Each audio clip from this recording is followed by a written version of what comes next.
कम लोग रह गए हैं जो कि जाने जाते हैं अपनी पत्रकारिता के लिए, अपनी अलग विधा के लिए।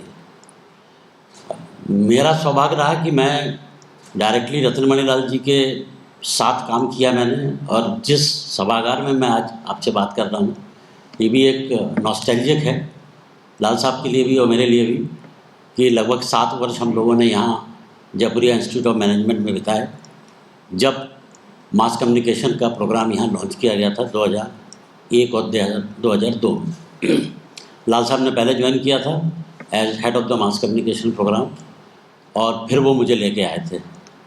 तो पत्रकारिता के एक स्तंभ लाल साहब हैं, और उनके साथ मैंने 7 वर्ष का समय बिताया, बहुत कुछ सीखा।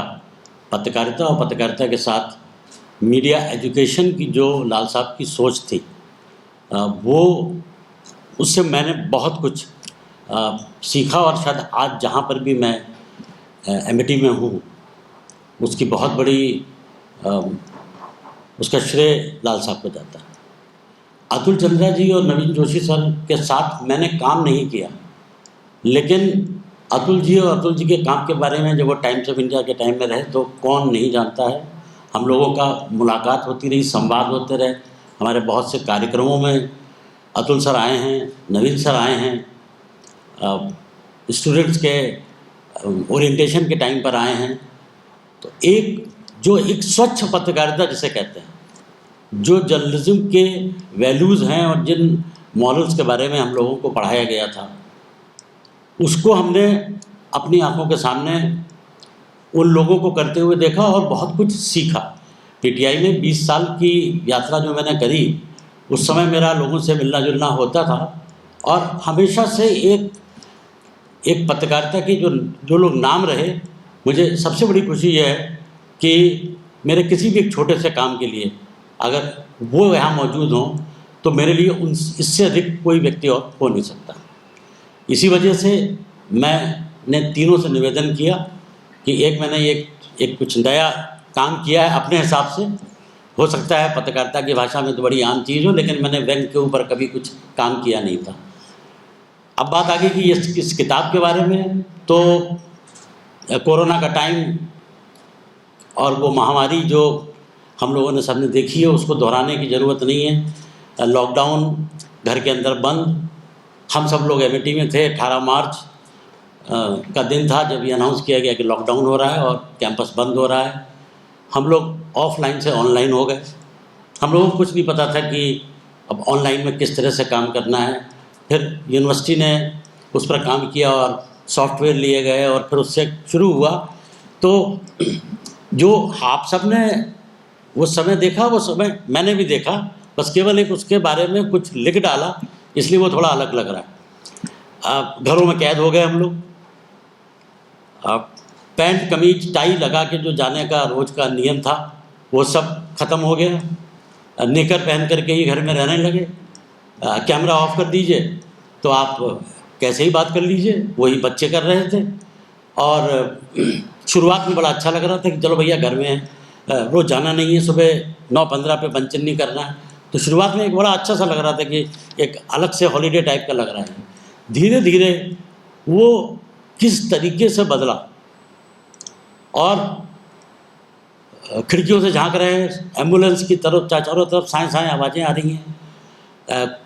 उस घर में किसी को कोरोना हुआ है, उसको अब ले जाया जा रहा है, अब ये गया 14 दिन के लिए क्वारंटाइन। ये सब चीज़ें एकदम से बिल्कुल नई लगने लगी। एक डिप्रेसिव फेज लोगों के लिए थी। हम लोग सब काम कर रहे थे। काम शुरू होने का समय वही 9, 9:15 वही जो क्लासेस होती थी वो शुरू होता था। लेकिन फिर ऑनलाइन का किस तरीके से एक्सप्लॉयटेशन शुरू हो गया कि आपका कोई एंड टाइम है ही नहीं। रात के 8, साढ़े 8, 9 बजे तक हम लोग मीटिंग्स अटेंड कर रहे हैं। तो और अखबार भी बंद हो गए थे, तो ऑनलाइन न्यूज़पेपर पढ़ने लगे।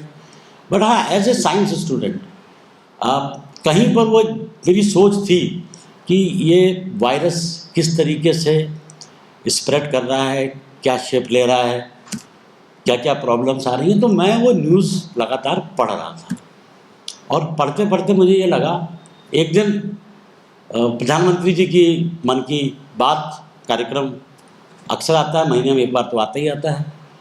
तो उस मन की बात से मेरा कोई लेना देना नहीं था, लेकिन हाँ, ये जो शब्द था मन की बात, ये कुछ मेरे दिमाग में घर कर गया और मैंने कहा मन में तो हमारे भी बहुत कुछ चल रहा है। सच्चाई ये है कि बहुत सी चीज़ों में हम लोग क्रिटिसाइज़ करना चाहते हैं लेकिन नहीं कर पाते हैं, लिखना चाहते हैं एज ए जर्नलिस्ट लेकिन नहीं लिख पाते हैं, मीडिया किस तरह से बिहेव कर रहा था, ये सब कुछ मैं देख रहा था और पढ़ रहा था। तो मैंने कहा कि कुछ इस महामारी का एक विलेन था, एक खलनायक था कोरोना, क्यों ना इसको नायक बनाया जाए। बस ये दिमागी खुराफात थी और जितना मेरे मन में चल रहा है, कुछ भड़ास भी थी, क्यों ना इसको लिख दिया जाए। ऐसे तो लिख नहीं सकते, कोई अखबार छापेगा नहीं, तो खुद ही लिखते हैं। तो मेरी अपनी वेबसाइट थी, मैंने उसमें एक सेक्शन क्रिएट किया और उस ब्लॉग के माध्यम से मैं उसको लिखने लगा। 1, 2 और 3 जब मैंने लिख डाले तो मित्रों की तरफ से उसकी सराहना हुई और धीरे धीरे जब वो श्रृंखला चल पड़ी तो फिर लोगों ने कहा कि आप इसको क्यों नहीं एक बुक में कन्वर्ट करते हैं। तो वो तो प्रक्रिया बाद में, मतलब इसमें 1 साल लग गया इस किताब को लिखने में, क्योंकि इस किताब में मैंने अल्फ़ा बीटा वेरिएंट से लेकर के ओमिक्रॉन तक की जर्नी मैंने लिखी है। पहली लहर, दूसरी लहर और तीसरी लहर जो जिस रूप में आई उसके बारे में लिखा। तो उसको मैंने बनाया कि कोरोना भैया मेरे सपने में आए, और जब सपने में आए तो मेरी उनसे सब बातें हो रही हैं। चूँकि कोरोना एक पूरे विश्व भ्रमण पर है, कभी यूएस में बढ़ रहा है, कभी यूरोप के किसी देश में बढ़ रहा है, कभी इंडिया में वो आ रहा है। उसकी एक साइकिल थी, उस साइकिल से वो चल रहा था। तो फिर वो जब हर जगह जा रहा है तो सबको देख रहा है, तो अगर देख रहा है तो वो ट्रम्प के ऊपर भी कमेंट कर सकता है, वो इंडिया की पॉलिटिक्स पे भी कमेंट कर सकता है, और इंडिया में किस किस तरीके से कोरोना को भगाने के लिए, उससे बचने के लिए, संक्रमण से क्या क्या उपाय किए जा रहे हैं। तो कोरोना भी कहीं डर रहा है, हम लोग काढ़ा पी रहे हैं, हम लोग पूर्ण रूप से आयुर्वेदिक चीज़ों का सेवन कर रहे हैं, सब्जियों का इस्तेमाल कर रहे हैं, लेकिन बहुत से वो लोग हैं जो नॉन वेजिटेरियन हैं, उनको नॉन वेज नहीं मिल रहा है। ये सब चीज़ें जो हम लोग साथ में हो रही थी, जैसे मैं इसमें एक चैप्टर में मैंने लिखा है कि नहुआ की होम डिलीवरी होगी। हम लोग जिस अपार्टमेंट में रहते हैं, जब भी जितनी देर एक दूसरे से फ़ोन पे बात हो या कहीं दूर से देख के बात कर लें, तो ये होता था कि साहब बाल बहुत बढ़ गए हैं, कहाँ जाए, सब तो बंद है। तो ये मालूम पड़ा कि एक अपार्टमेंट के पास पेड़ के नीचे एक नहुआ बैठता था, उससे संपर्क किया गया, उसके पास मोबाइल था, उससे संपर्क किया गया और उसको अपार्टमेंट में बुला लिया गया, और अपार्टमेंट में सोसाइटी की तरफ से एक नोटिस हम लोगों तक पहुंचा कि इस ब्लॉक के इस फ्लोर पर ये उपलब्ध रहेगा, जिसको केश कर्तन के लिए आना है वो यहाँ पहुँच सकता है, अपने साथ अपने तौलिया, जो भी सामान आपको चाहिए है वो आप अपना लेके आएँ, सैनिटाइज़र अपने हाथ में रखें और कुर्सी भी चाहें तो अपनी ले आएँ। ये कोई ऐसा नहीं कि मैंने कोई किताब में बना के लिख दिया, ये सारी चीज़ें हो रही थी। तो हमारी सोसाइटी में का एक जो किस्सा था उसको मैंने इसमें डाला है कि उसकी भी होम डिलीवरी हो गई। फिर वो आया और फिर उससे कहा गया कि भैया तुम हफ्ते में एक दिन, सैटरडे संडे में एक दिन आ जाया करो यहाँ जिसकी ज़रूरत हो, क्योंकि लंबा पीरियड चला। हम लोग ऑनलाइन काफ़ी लंबा रहे, फिर बीच में थोड़ी दिन के लिए फिर ऑफलाइन हुए थे, फिर बंद कर दिया गया, फिर हम लोग ऑनलाइन हो गए। तो इस ऑनलाइन ऑफलाइन और जो माहौल था उसको लेकर के मैंने ये किताब लिख डाली। इस किताब में बहुत से सहयोगी है मेरे, एमिटी में रहने का आप कहिए कुछ फ़ायदा भी है। हमारे डिज़ाइन के स्पेशलिस्ट हैं mister Mohit Sharma and Shirish Sharma. Design इसका पेपर जो इसका जो कवर है उसमें उन लोगों का सहयोग है। चित्रकार हैं श्री प्रदीप ब्याहुत जी, मैं उनसे मिलने के लिए बाराबंकी के आगे गया, वो चित्रकारी करते हैं, और उन्होंने कहा कि साहब हम इसके लिए चित्र बनाएंगे, लेकिन पहले हमें आप कंसेप्ट समझा दीजिए कि किस तरीके से क्या चाहते हैं। कोई ऐसा नहीं कि कोई बहुत अच्छे चित्र बने होंगे, लेकिन उन्होंने एक उसको उस चैप्टर से कनेक्ट किया और मैंने उनको बताया कि हर जगह कोरोना वायरस का कुछ ना कुछ इम्प्रेशन आप वहाँ पर दिखाई पड़ना चाहिए। तो प्रदीप ब्याहू जी का सहयोग मिला, हमारे डिज़ाइन में मोहित शर्मा जी, शिरीष शर्मा, जो मैंने लिखा उसको संकलन करने में राजीव शर्मा जी का, ये सब लोग मिल करके इसमें लगे रहे और इन सब ने मुझको पुश किया कि सर आप अच्छा लिख रहे हैं, करते रहिए सर, करते रहिए। और देखते देखते करीब इसमें 25-26 चैप्टर जब मेरे तैयार हो गए, राजमंगल प्रकाशन ने इससे पहले 6 महीने पहले मेरी एक किताब छापी हुई है, टर्निंग पॉइंट। तो जब मैंने उनसे बात किया, उन्होंने कहा साहब विषय बहुत अच्छा है और काफ़ी रोचक लग रहा है, आप लिखिए और भेजिए, हम लोग इसको छापेंगे। तो धन्यवाद राजमंगल प्रकाशन को, धन्यवाद मेरे इन सभी साथियों को। नमिता पाठक जो यहाँ पर संचालन कर रही हैं, ये भी किसी परिचय की मोहताज नहीं है। आप खुद देख रहे हैं कि आज तक का एंकर हमारे साथ है आज एमएटी में। हम लोगों के साथ स्टूडेंट्स को सबसे बड़ा फ़ायदा हो रहा है उनके होने का। तो ये एक परिवार था जिस परिवार ने मिल करके इस पुस्तक को लाने में सहयोग दिया है। मैं सबका आभारी हूँ और आभारी हूँ अपने तीनों पत्रकार वरिष्ठ साथियों का जो यहाँ आए और मेरी हौसला अफजाई करें। बहुत बहुत धन्यवाद।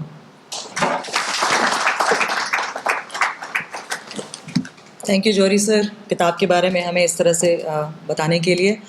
और किताब मैंने भी जो पढ़ी, सर ने जो वर्जन मुझसे शेयर किया था और उसके पहले भी जब वो लिखते थे तो हम लोगों से शेयर किया करते थे, वो हमारी दिलचस्प रूटीन होती थी और उसमें कोरोना को प्रोटैगनिस्ट बना करके और वो बातचीत जब बताते थे तो वो काफ़ी दिलचस्प होती थी, क्योंकि उसमें ट्रम्पवा बन जाते थे, जी पिनवा बन जाते थे, और अमेरिका से लेके चाय की टपरी तक जो अवधी भाषा का एक फ्लेवर होता है वो सुनने को मिलता था। जो लखनऊ में बड़े से बड़े पढ़े लिखे लोग भी जब चाय की टपरी पे या दाएं बाएं इस तरह खड़े होते हैं तो कहीं ना कहीं वो निकल के आता है और वो सुनने में मज़ा आता है। आई एम श्योर लोगों को पढ़ने में भी इस किताब में मज़ा आएगा। मैं इसके बाद आमंत्रित करना चाहूँगी श्री नवीन जोशी जी को, जो कि वरिष्ठ पत्रकार तो हैं ही, हम सब जानते हैं कि एक बहुत बढ़िया साहित्यकार भी हैं, अच्छी अच्छी किताबें उन्होंने लिखी हैं। तो इस किताब के विषय में या अपने अनुभव के बारे में मैं चाहती हूँ कि वो आज थोड़ा ज़्यादा बतौर साहित्यकार हमारे साथ अपनी बातें साझा करें। नवीन जी, आइए सर।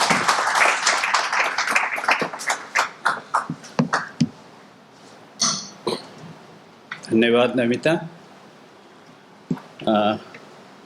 मेरे साथी रतन, अतुल, संजय जी और सामने बैठे मित्रों, सबसे पहले तो संजय जी को बधाई किताब के लिए।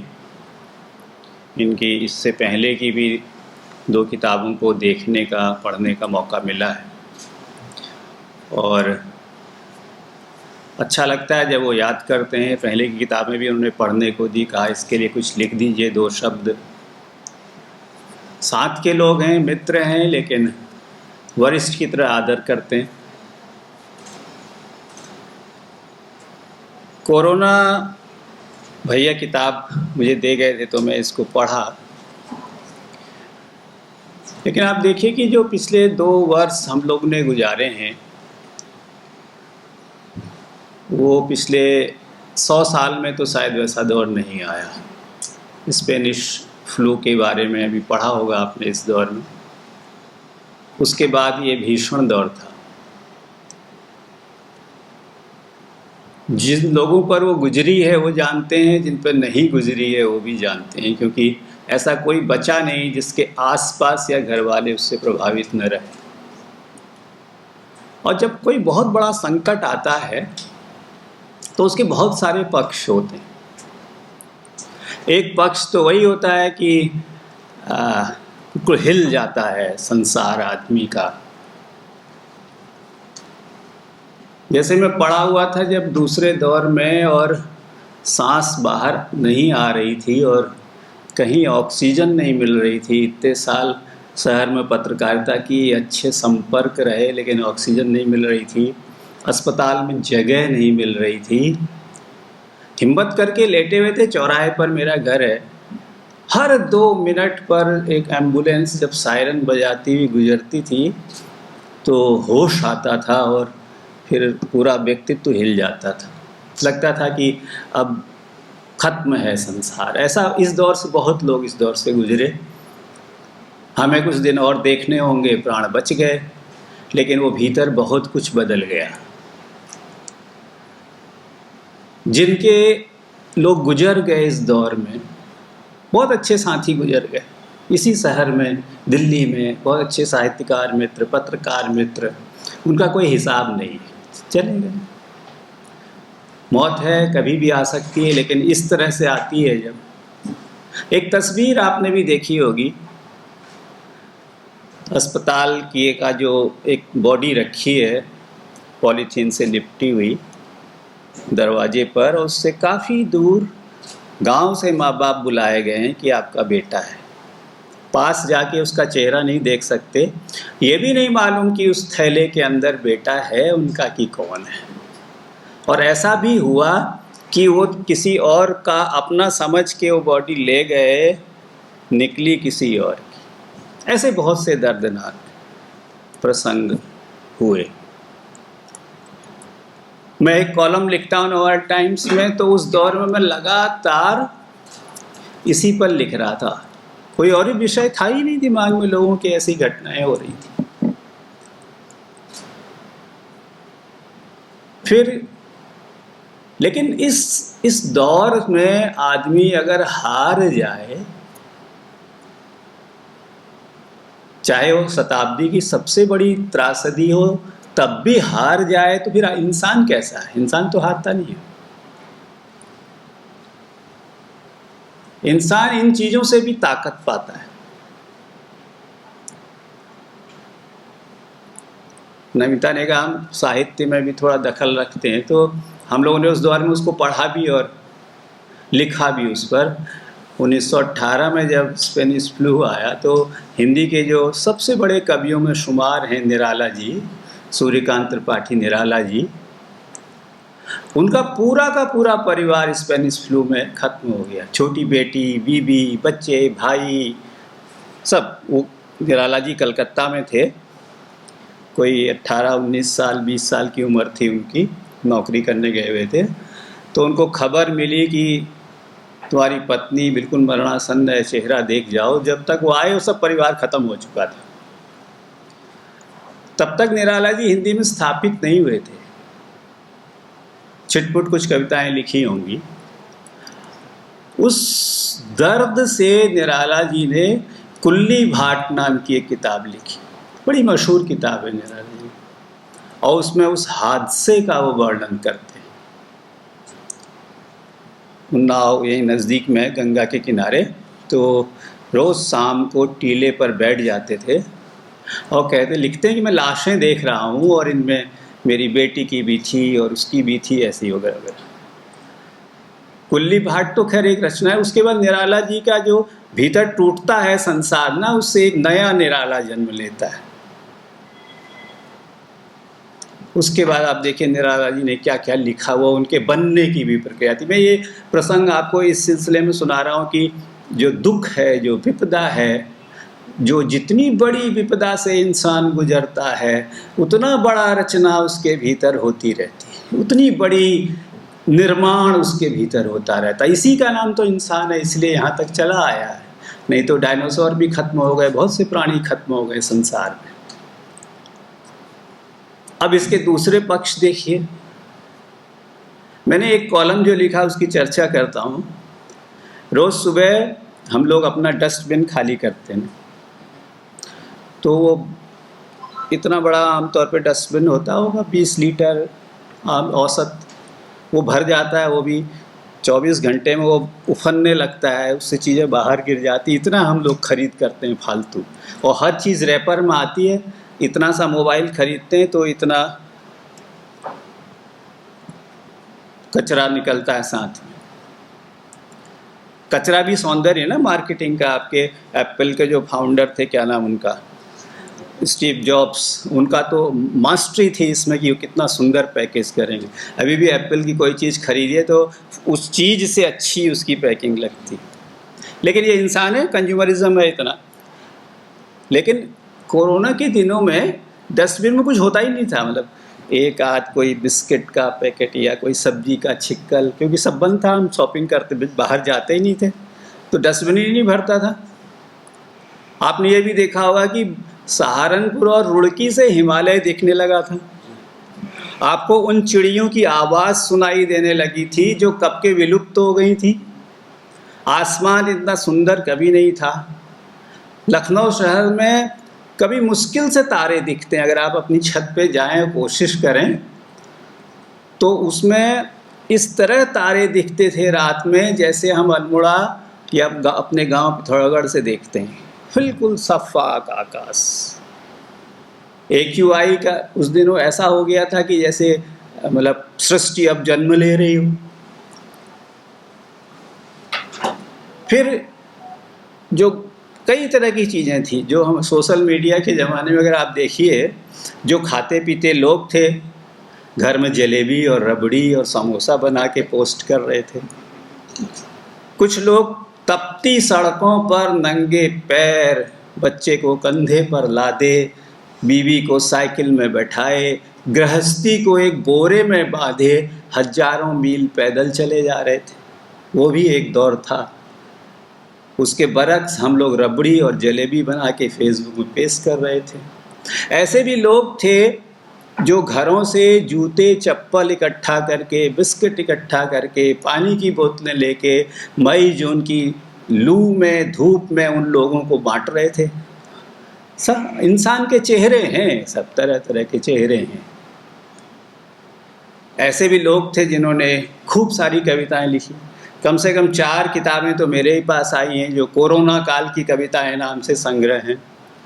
उस दौर पर उपन्यास लिख दिया गया है, नाटक हुए हैं, निबंध संग्रह छपकर आ गए हैं। अंग्रेजी में भी कुछ किताबें मैंने देखी हैं जो इस दौर पर आई हैं। हास्य और व्यंग एक किताब हमारे सामने है आज जिस पर हम चर्चा कर रहे हैं। तो ये बहुत सारे दौर आते हैं। अब स्थितियां देखिए, एक तरफ हम विपदा में थे, अब क्या होता है कि हर संकट एक नई डिक्शनरी लेकर आता है। हमारी शब्दावली बदल गई। लॉकडाउन, हर एक के घर में जो भी शब्द हो गया, क्वारंटाइन, तो तुम्हारा पता नहीं कि वर्क फ्रॉम होम, और वर्क फ्रॉम होम की त्रासदी अलग अलग पूछिए। एक लड़के से पूछिए, उसका अपना आनंद है। एक बहू से पूछिए, उसका अपना आनंद है। एक माँ से पूछिए, नवीनता बैठ जाए। जी चल लेते हैं सर आप। एक माँ से पूछिए। एक दिन मैं पार्क में टहल रहा था तो बेंच पर 3 महिलाएं बैठी। उनका दर्द जानते क्या था कि एक कमरा बेटे के कब्जे में है दिन भर, एक बहू के कब्जे में है, एक बेटी के कब्जे में है, ड्राइंग रूम पर पोता बैठा है, उसका स्कूल चल रहा है। उनका जो मोबाइल था गृहिणी का, वो भी ऑनलाइन पढ़ाई को समर्पित हो गया है और उनकी उंगलियां खुजला रही हैं। किचन में कुछ ज़्यादा ही बर्तन गिर रहे हैं कि उनका उंगलियों से वो अगर एक चमचा गिरता है तो बेटी से लेके पोते तक दादी अम्मा, वो क्योंकि ऑनलाइन मीटिंग चल रही, हल्ला होना नहीं। घड़ी घड़ी चाय देनी। पहले तो शुरू में जैसे जौहरी जी कह रहे थे ना, बड़े खुश हुए, बेटा भी बम्बई से आ गया, बेटी भी बेंगलोर से आ गई, आजकल परिवार पूरा है, माँ बड़ी खुश है।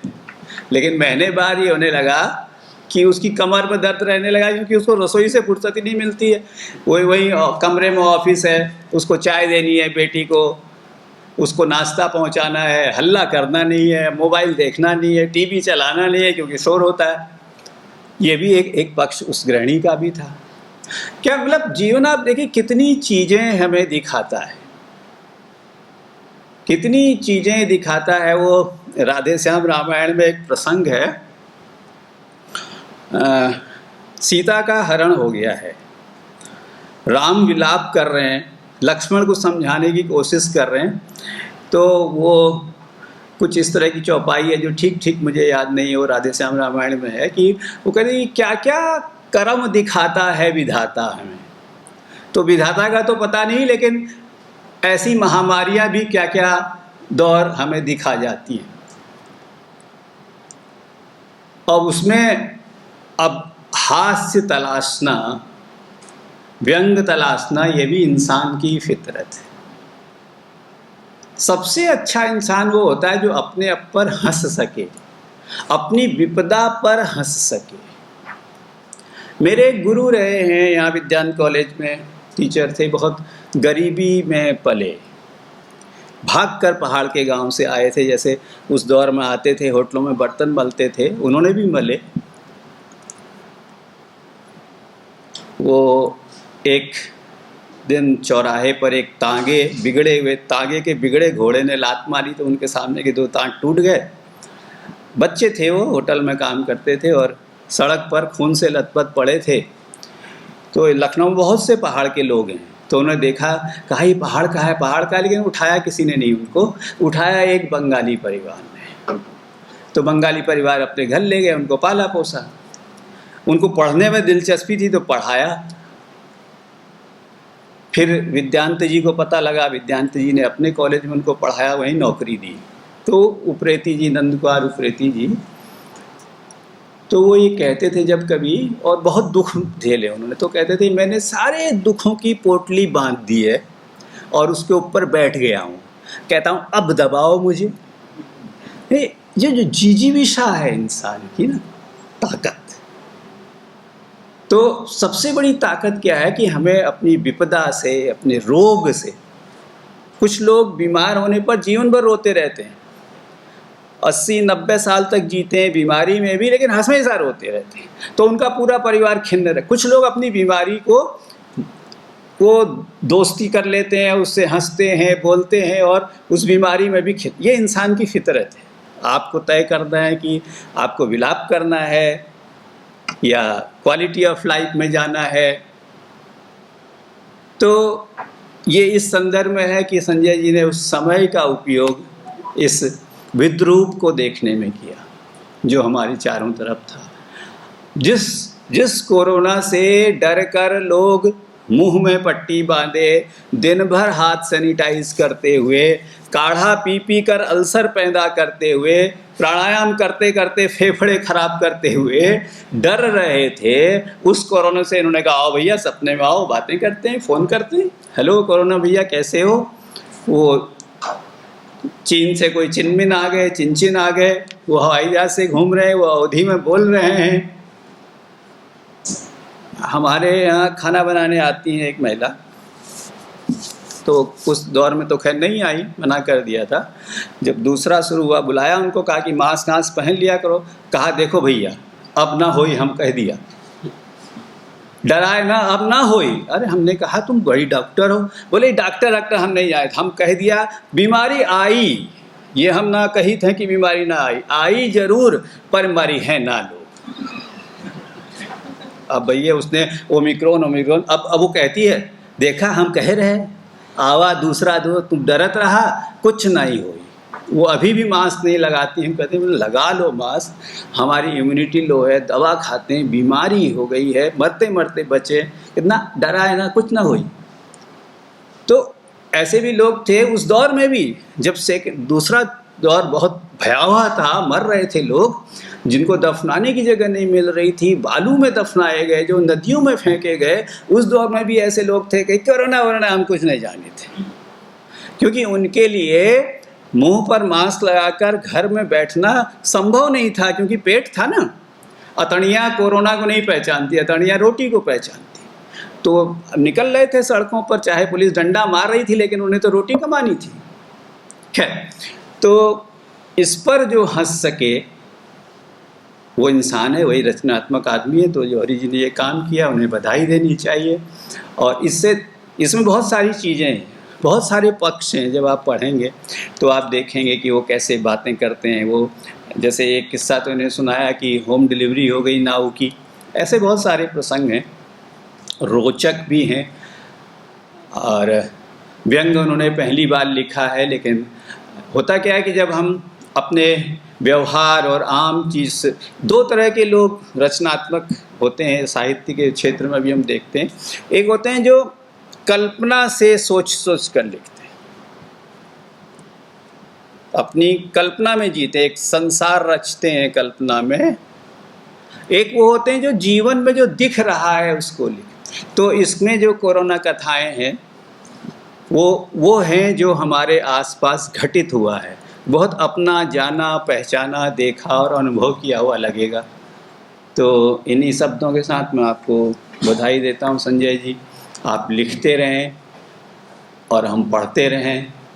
और सबसे बड़ी सीख इससे ये मिलती है कि जैसा मैं पहले भी कह चुका हूँ कि हमें विपदाओं से घबराने वाला संसार नहीं बनाना है हमें। तो उन पर हंस सकने वाला, उन दुखों पर की पोटली बनाकर बैठ जाने वाला वो मास्टर चाहिए जो खित खित हंसता है। तो आप हंसें, हमें हंसाते रहें। बहुत बहुत शुभकामनाएं। धन्यवाद। धन्यवाद नवीन जी। बहुत सारी चीज़ें मेरे जहन में हैं, लेकिन अभी मैं चाहूँगी कि हमारे जो अतिथि लोग हैं वही बोलें। लेकिन एक चीज़ तो सच है कि सबसे खूबसूरत लव स्टोरीज़ जो हैं लिखी गई सेकेंड वर्ल्ड वॉर के टाइम पे लिखी गई। अगर उस वक्त का आप लिटरेचर पढ़ें, जब इंसान हाशिए पे जीता है, बहुत ख़तरे में जीता है, और जब उसे पता नहीं होता कल क्या होगा, तो वो हंसने, बोलने, जीने, खेलने, प्यार करने, गाने लग जाता है। और शायद यही हमारी सबसे बड़ी खासियत है कि हम एक्सप्रेशन ढूंढते हैं, चाहे वो हास्य व्यंग में हो, चाहे वो कविता में हो, चाहे वो रोने में हो, चाहे वो गाने में हो। और ये कविता भी एक ऐसा ही एक्सप्रेशन है, ऐसे ही तजुर्बों का एक्सप्रेशन है। और इसके बाद अब मैं श्री अतुल चंद्रा जी को इनवाइट करना चाहूँगी, जो आएँ और अपने विचार हमारे साथ शेयर करें। सर।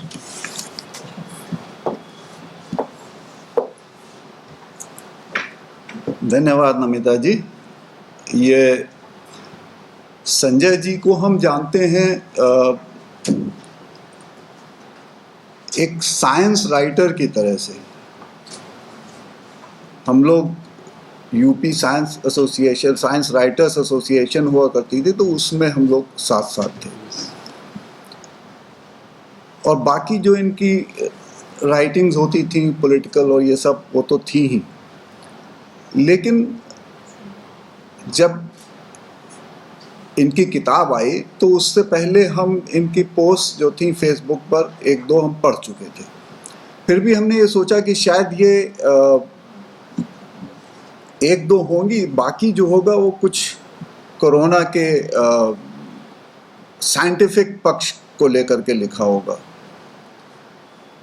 लेकिन जब किताब का टाइटल और देखा और पढ़ना शुरू किया तो उसमें एक नई विधा सामने आई, व्यंग्यात्मक।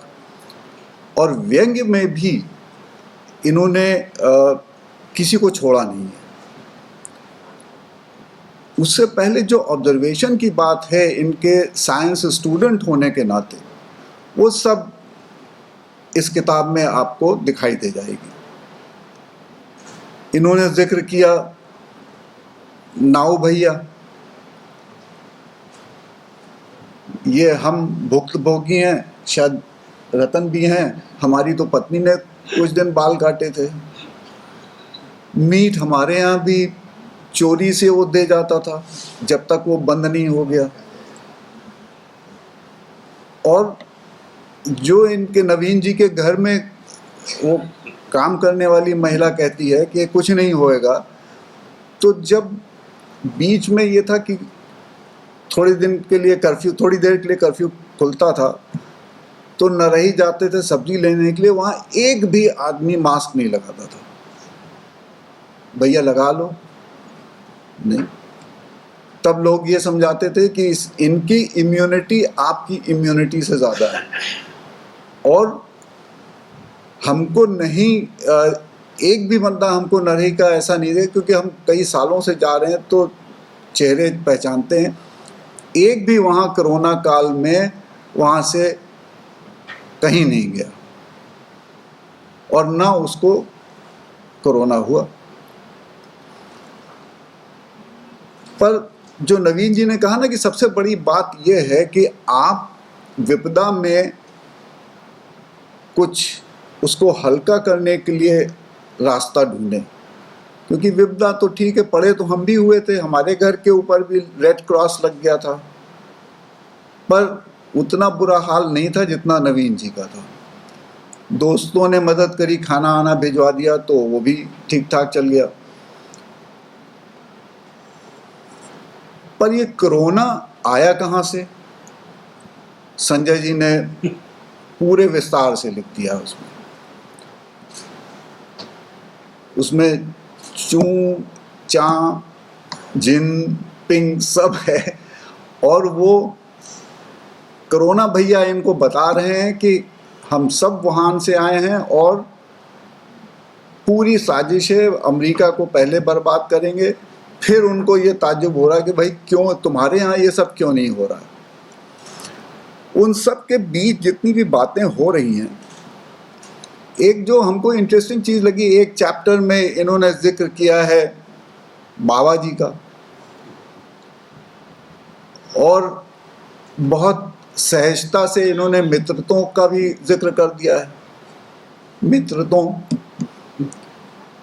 तो ये जो सटायर का एक पक्ष है उसको इन्होंने बखूबी निभाया है। हमको पढ़ने में बहुत मज़ा आया, इनकी जितनी भी चीज़ें इन्होंने लिखी हैं। अब बताइए आप कोरोना को राफेल से कैसे कनेक्ट करेंगे, लेकिन उन्होंने उस इशू को भी नहीं छोड़ा और सब कुछ कोरोना भैया के माध्यम से बात होती चली गई। तो इस तरह से जो आप सपने में कन्वर्सेशन करते हैं किसी से, उसका इन्होंने पूरा फ़ायदा लिया। भाई हम नहीं कह रहे हैं, कोरोना भैया बता रहे हैं, वो एक्सप्लेन कर रहे हैं, हम उनको चाय पिला के दे रहे हैं, वो आते हैं चाय मांगते हैं, तो ठीक है। अब बाकी बातें उनकी सुननी पड़ती हैं, कभी कभी झुंझलाते भी हैं, ये कुछ ऐसी बातें कर देते हैं। लेकिन वापस आए अगर हम लोग विपदा के ऊपर, तो ये सही है कि हम लोग भी उस दौर से गुजरे हैं। दौर से गुजरना एक अलग चीज़ है, भुक्तभोगी हैं,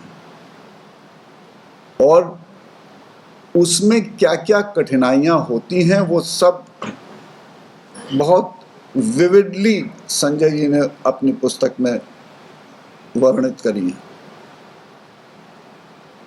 बर्तन मांजना, खाना बनाना, चुपचाप लेटे रहना, टीवी देखना, वर्क फ्रॉम होम करना, नीचे पैजामा पहने ऊपर शर्ट और टाई लगा के बैठना, ये सारी चीज़ें ऐसी हैं जो वास्तविकता रही हैं कोविड काल में। और वास्तविकता को आप ऐसे लिखें कि आपके ऊपर कोई उंगली भी ना उठाए, तो ये बड़ी तारीफ की बात है। वरना आप सोचिए, आप क्या बाबा जी के बारे में और मित्रतों के बारे में खुल के सीधे लिख सकते हैं? नहीं लिख सकते हैं। ये इनका हुनर था, और ये इनकी विधा जो सामने आई, वो उसने हमको बहुत ज़्यादा अचंभित किया और खुश भी किया कि हाँ ठीक है, एक साइंस राइटर कहाँ से कहाँ जा सकता है और कैसे अपनी लिखने की प्रक्रिया, अपनी लिखने की क्षमता को एक नया आयाम दे सकता है। वो अपने आप में बहुत महत्वपूर्ण बात थी। और किताब तो वाकई में बहुत इंटरेस्टिंग है, पूरी तरह से पढ़ने योग्य है। उसके लिए संजय जी आप बधाई के पात्र हैं। धन्यवाद।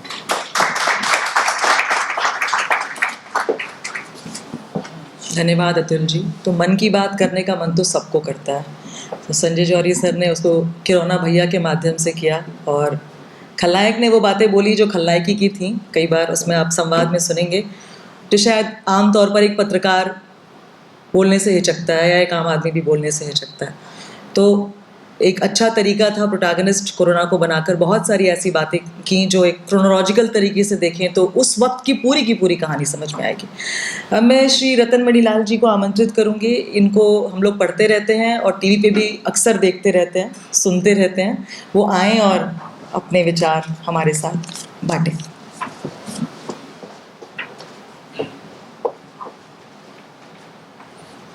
Thank you. Thank you Sanjay, हम सब लोगों को यहाँ पे इकट्ठा करने के लिए। मैं संजय ने जैसा बताया, हम लोगों का एक लंबा समय यहाँ बीता है, और सच बात तो ये है कि यहाँ मैं कई सालों बाद आया। इधर आने का ना कोई मौका था, ना कोई ज़रूरत थी, तो आज यहाँ आके मुझे वो सब याद आ गया कि कैसे हम लोगों ने अपने अपने कैरियर में एक नया टर्न देने की शुरुआत यहाँ पे की थी। और मुझे बहुत खुशी है कि संजय ने उसे एक प्रोफेशनल तरीके से आगे बढ़ाकर और अपने लिए एक मुकाम बनाया है। और आज वो एमिटी यूनिवर्सिटी में अपने डिपार्टमेंट और अपने पूरे सेक्शन को एक नई ऊंचाइयों पे ले जा रहे हैं, और वहाँ पर भी नए नए एक्सपेरिमेंट्स वो करते रहते हैं जिसके बारे में मुझे पता चलता है। तो मुझे बहुत खुशी होती है, and I feel proud that हम लोग साथ साथ यहाँ पे थे जहाँ पे हम लोगों ने एक्सपेरिमेंट्स करने की शुरुआत की थी। लेकिन जब संजय हमें, अतुल को और नवीन को अपने सीनियर्स के तौर पे इंट्रोड्यूस करते हैं तो मुझे लगता है कि वो अचानक हमें एंशिएंट बना देने की ठान चुके हैं। और ये कई लोग ऐसा करते हैं मुझे और अतुल को ख़ास तौर पे देख के। मेरे बाल तो उतने सफ़ेद नहीं हुए, अतुल के ज़्यादा हो गए हैं, और सबको लगता है कि अब इतने पुराने हो गए हैं तो पता नहीं अब कितने एक्टिव हैं, क्या कर रहे हैं, क्या कंट्रीब्यूशन है। और मुझे इस बात की खुशी है कि आज भी इस तरह के एक्सपीरियंस को लोग वैल्यू करते हैं, और संजय भी इस बात को मान के चलें कि एक दिन वो भी जब हम लोग की एंशिएंट वाली स्टेज पे पहुंचेंगे तो उन्हें भी ये लगेगा कि हाँ, अपनी रेलेवेंस कैसे बनाए रखें। कोरोना के बारे में इनकी किताब आप सभी लोगों ने पढ़ी होगी, और उसके कंटेंट्स के बारे में जितनी यहाँ पर चर्चा हुई, मुझे लगता है कि उसमें कोई बहुत मैं ऐड नहीं करने वाला। हाँ, ये ज़रूर है कि जब पैंडेमिक के toward the end of the pandemic, by the end of 21, तब ये कहा जाने लगा था कि उसके बारे में बहुत सीरियस स्टडीज़ दुनिया भर में होनी चाहिए, उसके ओरिजिन के बारे में, उसकी फिजियोलॉजी के बारे में, उसकी बायोलॉजी के बारे में, उसके साइकोलॉजिकल इम्पैक्ट के बारे में, एजुकेशन पे, एग्रीकल्चर पे, इंडस्ट्री, इकोनॉमी पे क्या हुआ। और उस पर काफ़ी सीरियस बातें लोगों ने लिखी हैं जो कि आज इंटरनेट कंटेंट का बहुत बड़ा हिस्सा है। आप pandemic and economy, pandemic and children, pandemic and love life, pandemic and relationships, pandemic and food, क्या क्या आपको नहीं मिलेगा। और आज पॉपुलर लिटरेचर में, पॉपुलर कल्चर में, फिल्म्स में मैं देख रहा हूँ कि काफ़ी प्रोडक्शंस फिल्म इंडस्ट्री में भी OTT पे अब लॉकडाउन से और कोरोना से रिलेटेड आने लगे हैं। तो मुझे लगता है लोगों ने जो सब्जेक्ट मैटर की तलाश थी उसमें कोरोना को लेकर लोगों ने उसे काफ़ी गूढ़ तरीके से उसका इस्तेमाल किया है, और उसमें हर एक व्यक्ति ने उसमें trauma, psychological impact, injury, hurt, bereavement, death, grief, इन सब चीज़ों को लेकर बहुत सारी बातें लिखी। डिप्राइवेशन, अस्पताल में जगह नहीं है, ऑक्सीजन नहीं है, दवा नहीं है।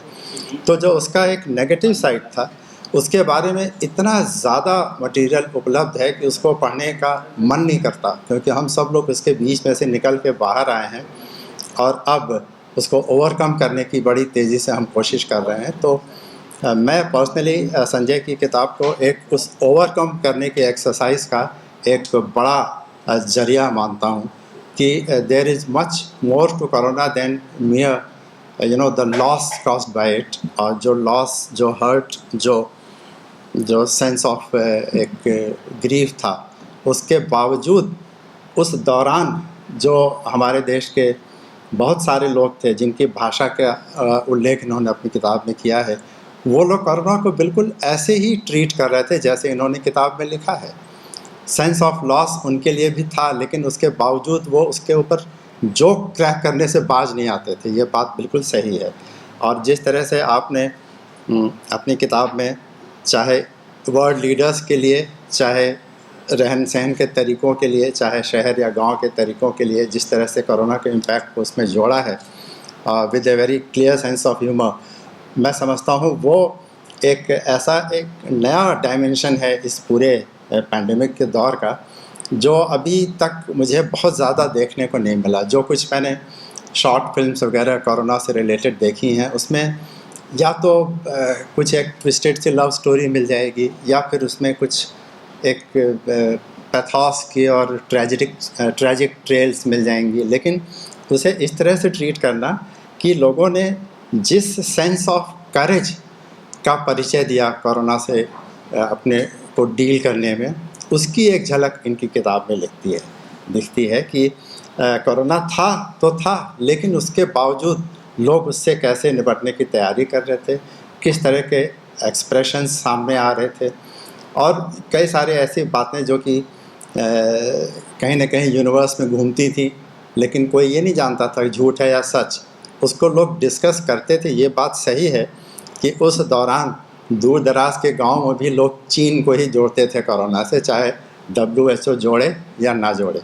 लेकिन आपने उस किताब में इस बात को इतनी सहजता से कहा है, तो मुझे लगता है this is an entirely new dimension कि हम पैंडेमिक के उस दौर को एक ऐसे नज़रिए से देखें जहाँ पे कोई हमें बहुत ज़्यादा एकेडमिक एक्सरसाइज नहीं करनी है कि इसका इम्पैक्ट इकोनॉमी पे क्या हुआ, इसका इम्पैक्ट एजुकेशन पे और लिटरेचर पे और हेल्थ सिस्टम्स पे क्या हुआ, वो तो अपनी जगह है, that is for the experts to do.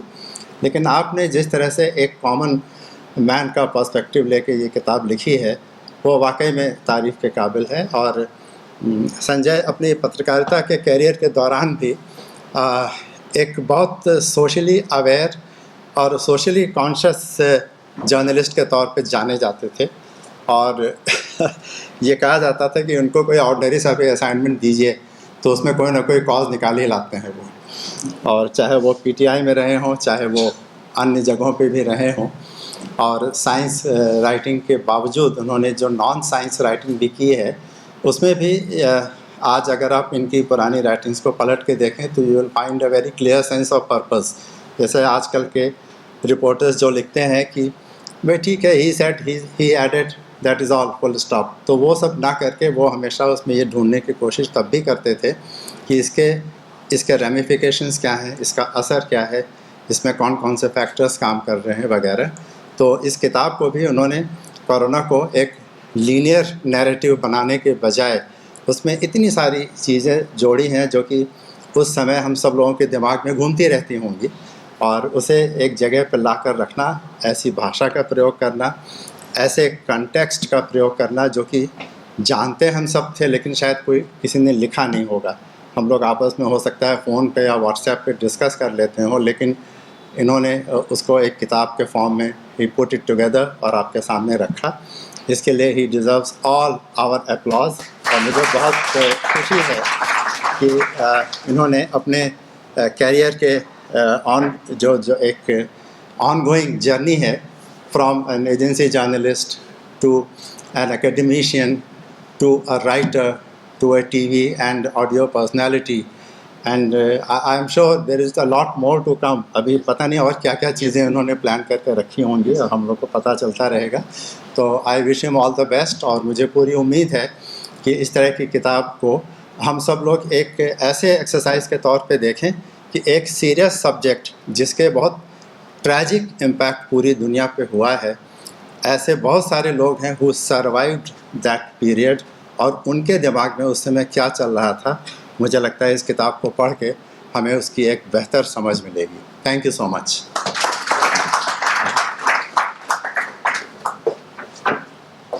Thank you Ratan ji. जब सर ने मेरे साथ ये किताब शेयर की तो मैंने कुछ अपने उस पर व्यू पॉइंट्स बनाए थे, और मुझे बहुत खुशी है कि 3 वरिष्ठ लोग वही बातें बोल रहे हैं कि किताब तो लिख दी जाती है। अब 2 बैलों की कथा बच्चे भी पढ़ते थे और बड़े लोग भी पढ़ते हैं, बाद में समझ में आता है वामपंथी और ये कौन सी विचारधारा।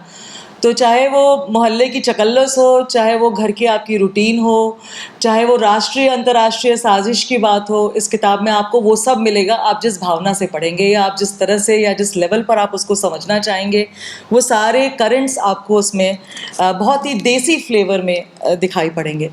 तो इसी के साथ अब हम उस पड़ाव पर आ गए हैं कि ऑफिशियली इस बुक को लॉन्च करें, अनकवर करें, और इसके लिए मैं अपने तीनों गेस्ट से गुजारिश करूँगी कि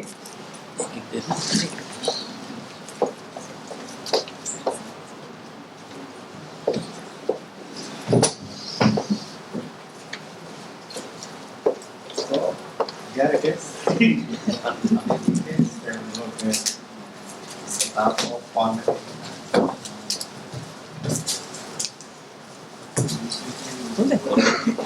अरे हम नाखून तो मेरे पास भी नहीं है। ज़्यादा शक्ति हुई है, बस हम लोगों से रिलीज होगी, कोई दिक्कत नहीं है, कोई दिक्कत नहीं नहीं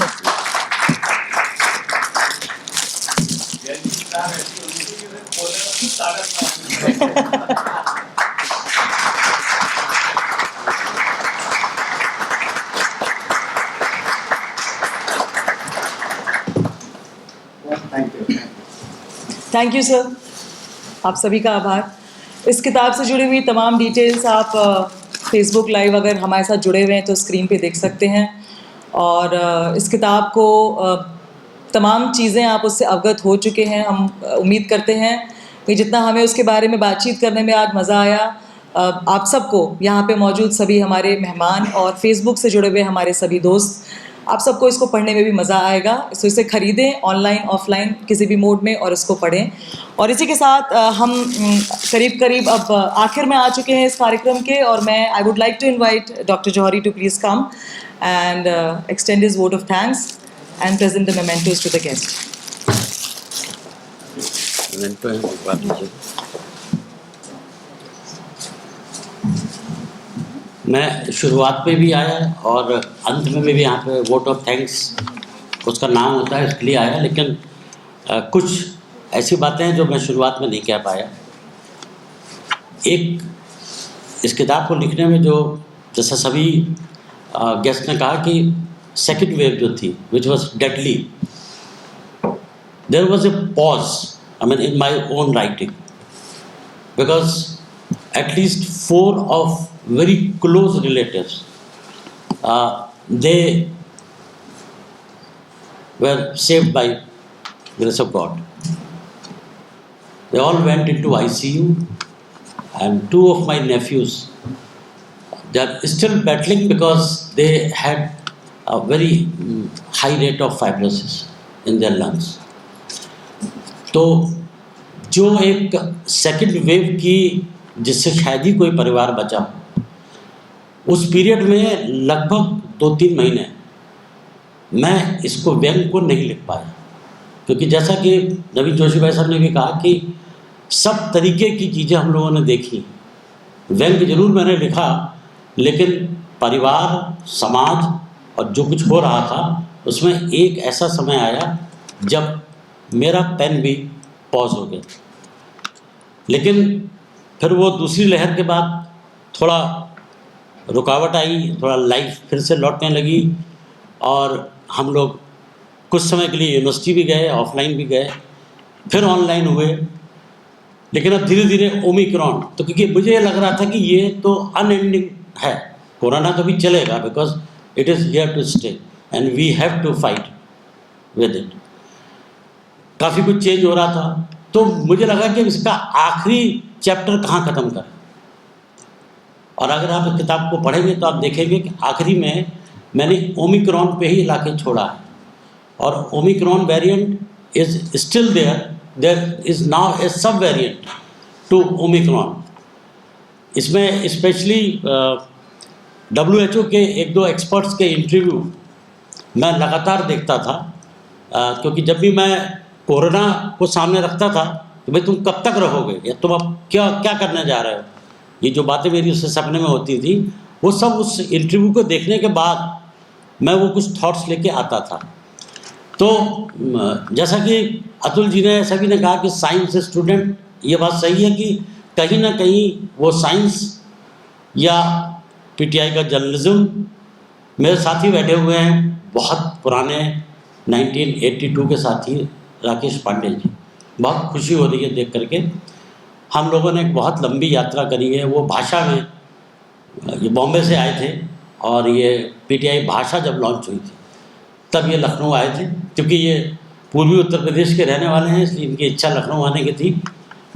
ये क्या चीज़ है ये हम जानते हैं लेखनी में, लेकिन ये बॉम्बे छोड़ के केवल परिवार की परिस्थितियों की वजह से आए थे, नहीं तो आज ये कहीं से कहीं बैठे होते हैं आज भी ऊंचाइयों पे, पीटीआई से रिटायर हो गए हैं, हम लोग हफ्ते में 10 दिन में एक बार बात करते हैं। तो ये कुछ साथी जो यहाँ बैठे हुए हैं, मतलब हर आदमी की एक इम्पोर्टेंस है। चंद्र महादेव सर पता नहीं कहाँ चले गए, हमारे एक प्रोग्राम में आए थे शुरुआत में ही, वो शायद कहीं चले गए। तो चंद्र महादेव साहब very great colleague, we have spent 4-5 years together in Amity.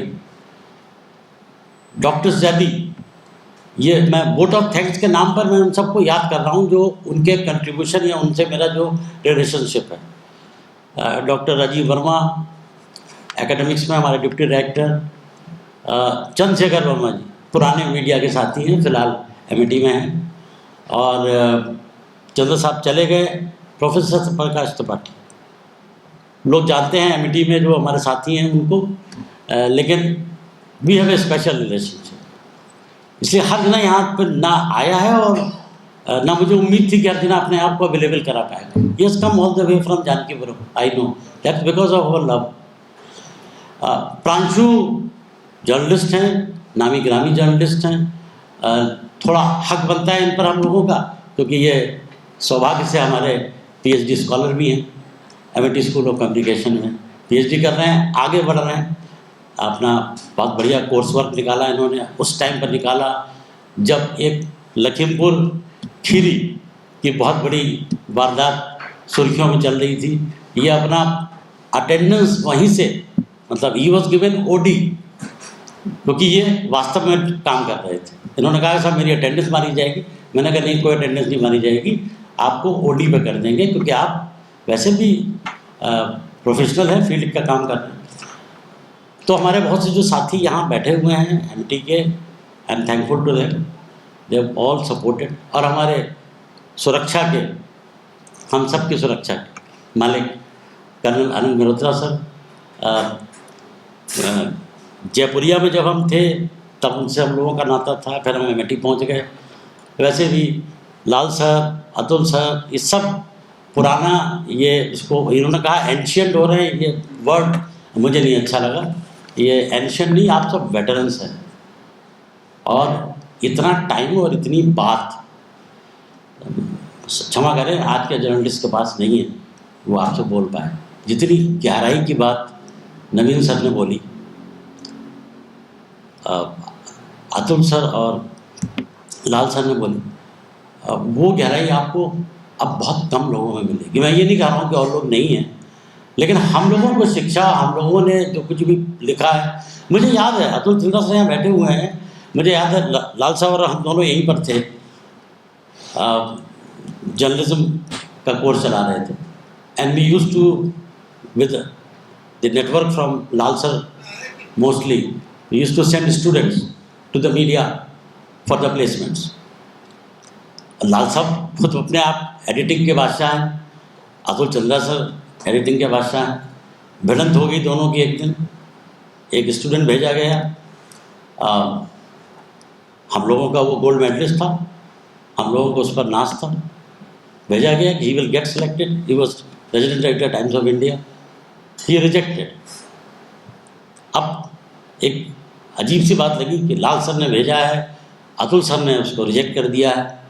अब दोनों अपने अपनी फील्ड के माहिर हैं, तो दोनों के बीच में बात हुई। मैं पीछे था, मैं नंबर 2 था, तो मैं केवल सुनने में आता था, बात आप दोनों के बीच में हुई होगी। तो अतुल सर ने कहा कि आई विल, मैं भी नाम बता देता हूँ, I will send the copy, जहाँ जहाँ मैंने गोले बनाए हैं तुम देख लेना। वो कॉपी आई और लाल साहब agreed, yes there were mistakes, and सही था उनका निर्णय अतुल जी का। The boy was Mohit Kandhari, he was our gold medallist, he went as a, ultimately he move to media and he was special correspondent Pioneer in Jammu, and for many years he remained with Pioneer. Now he is a freelance journalist, a consultant. तो मतलब मैं जो आपने ancient word बोला मैं उसको केवल counter कर रहा हूँ। एंशियंट नहीं, आप लोग वेटरन जर्नलिस्ट हैं, जिनसे लोग, मतलब जो बच्चे, आजकल के बच्चे सीखना नहीं चाहते हैं। अगर ये एक क्लास ले लें सर लोग, तो जो पढ़ाएंगे, जो बताएंगे, वो आज की वो फसल नहीं रह गई है। तब आप उसको एंशियंट माने या कुछ कहें, जी, किसी को ज़रूरत भी नहीं है, क्योंकि ये बात मैंने एक दो बार उनका नाम तो मैं नहीं लूँगा, जो स्थानीय संपादक अब हैं, जब उनसे मेरे इस बारे में हुई कि आपके यहाँ ब्यूरो चीफ बच्चे रिपोर्टर्स को ट्रेन करना जानते हैं कि नहीं जानते हैं। मतलब एक दिन मैंने इतना ब्लंट बोल दिया तो लोगों को नहीं अच्छा लगता। आप लोग उस ज़माने के हैं जब लोगों को सिखाया गया, और हम लोग पेन से लिखते थे। ये टाइपराइटर हम लोगों को मिले, कंप्यूटर नहीं थे, मोबाइल फ़ोन नहीं थे, इवन हम लोगों के टाइम में पीसीओ भी नहीं थे। तो हम लोगों ने जर्नलिज्म उस दौर का किया है। मैं आप लोगों से जूनियर हूँ और हमेशा जूनियर रहूँगा। आप लोगों ये बात मुझे कहने में कोई शर्म नहीं। And last, thanks to Japriya Institute of Management, Director Dr. Kavita Pathak, who has given us permission to hold this book launch ceremony here, to Mr. Khalid and his team, and thanks everyone from my own team for helping me in conducting this event. Thank you very much. Just a small gesture from our end to the guest. This one. Naveen ji, Hmm? ये नवीन जी का। Okay. Naveen sir.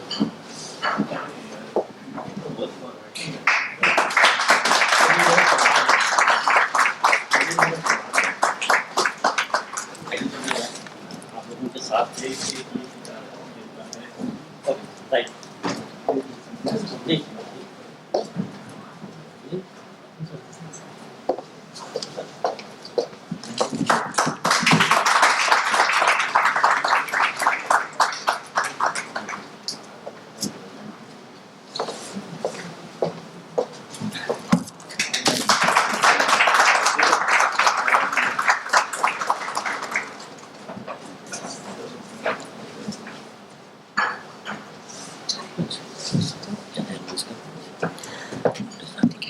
Thank you all of us. Please join us for a cup of tea. Thank you.